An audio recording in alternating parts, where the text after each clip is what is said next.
السلام علیکم ورحمۃ اللہ وبرکاتہ۔ حضرات گرامی، آج صوفی سفر کے توسط سے ہم اتحاد مسلم اور پاکستان کی سالمیت کے بارے میں بات کریں گے۔ حضرات گرامی، آج غزہ کے مسلمانوں پر شدید ظلم و ستم کی اصل وجہ امت مسلمہ کا انتشار ہے۔ 57 مسلم ممالک صرف اپنا ملکی مفاد دیکھتے ہیں۔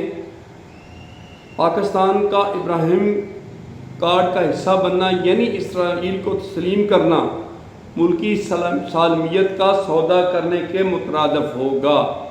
بابائے قوم قائد اعظم رحمۃ اللہ علیہ نے اسرائیل کو مغرب کی ناجائز اولاد قرار دے کر اسے کبھی بھی تسلیم نہ کرنے کا اعلان کیا تھا۔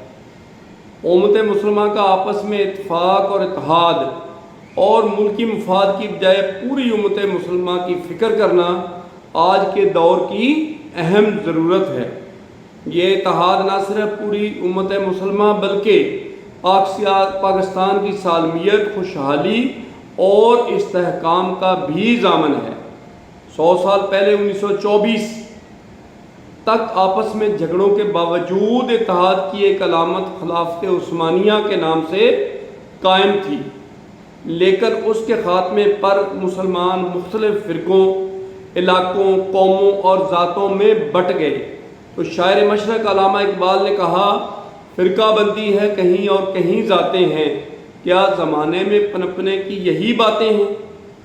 قرآن کریم کا پیغام اخوت اور اتحاد پر مبنی ہے اور اللہ کی رسی کو مضبوطی سے تھام لو، مل جل کر اور تفرقے میں نہ پڑو۔ سورۃ آل عمران آیت 103۔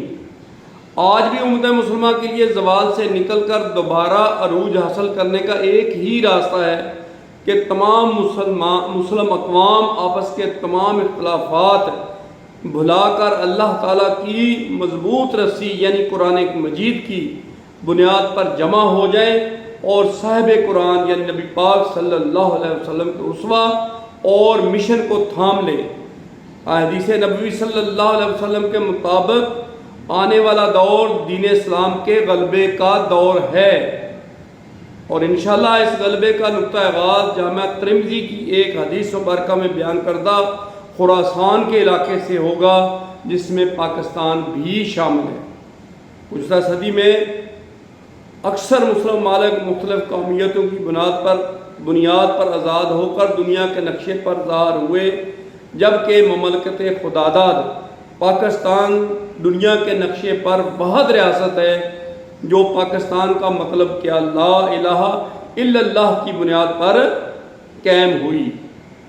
ہم نے یہ خطہ اس لیے حاصل کیا تھا تاکہ یہاں شریعت اسلامی کا نفاذ ہو سکے، لیکن تاحال ہم نے ایسا نہیں کیا، جس کے باعث ایٹمی طاقت رکھنے کے باوجود بھی پاکستان کی سالمیت داؤ پر لگی ہوئی ہے۔ دنیا بھر میں خون ریزی اور فساد کا خاتمہ صرف اسی صورت میں ممکن ہے کہ رب کائنات کے عطا کردہ دین اسلام کا نظام عدل اجتماعی اولاً پاکستان اور پھر پوری دنیا میں قائم ہو جائے۔ اس سے نہ صرف پاکستان مضبوط ہوگا بلکہ امت مسلمہ سکھ کا سانس لے گی اور امن اور سلامتی کا ایک نیا دور شروع ہوگا انشاءاللہ تعالی۔ دعا ہے کہ اللہ تعالی ہمیں غلبہ دین کی جد و جہد میں جان و مال لگانے کی توفیق عطا فرمائے۔ حضرات گرامی، اسی کے ریفرنس سے ہم پھر دوبارہ حضرت صوفی برکت علی رحمۃ اللہ علیہ، جو کہ ہمارے بہت بڑے صوفی ہیں، ان کا ایک وہ قول عرض کیے دیتے ہیں کہ انہوں نے فرمایا تھا کہ ان قریب وہ دن آئے گا جب اقوام عالم کے فیصلے پاکستان کی ہاں اور نہ میں ہوا کریں گے۔ تو حضرات گرامی، یہ اس وقت ہی ممکن ہے جب ہم اس بات پہ پکے ہو جائیں کہ اے خاصائے خاصان رسل، وقت دعا ہے، امت پہ تیری آ کے عجب وقت پڑا ہے، فرقہ بندی ہے کہیں اور کہیں ذاتیں ہیں، کیا زمانے میں پنپنے کی یہی باتیں ہیں؟ یوں تو سید بھی ہو، مرزا بھی ہو، افغان بھی ہو، تم سبھی کچھ ہو، بتاؤ تو مسلمان ہو بھی ہو۔ اس کے علاوہ علامہ اقبال کا جو شعر ہے، ایک ہوں مسلم حرم کی پاسبانی کے لیے، نیل کے ساحل سے لے کر تاب خاک کاشغر۔ حضرات گرامی، اب ہم اس امید پہ اللہ تعالیٰ سے دعا کرتے ہیں کہ یا اللہ پاک وہ وقت جلدی سے جلدی ہمیں دکھا۔ ہم نے بہت سارے وقت دیکھے ہیں، ہماری آنکھوں کے سامنے ایسے ایسے انقلابات آئے ہیں کہ جو کوئی سوچ بھی نہیں سکتا تھا۔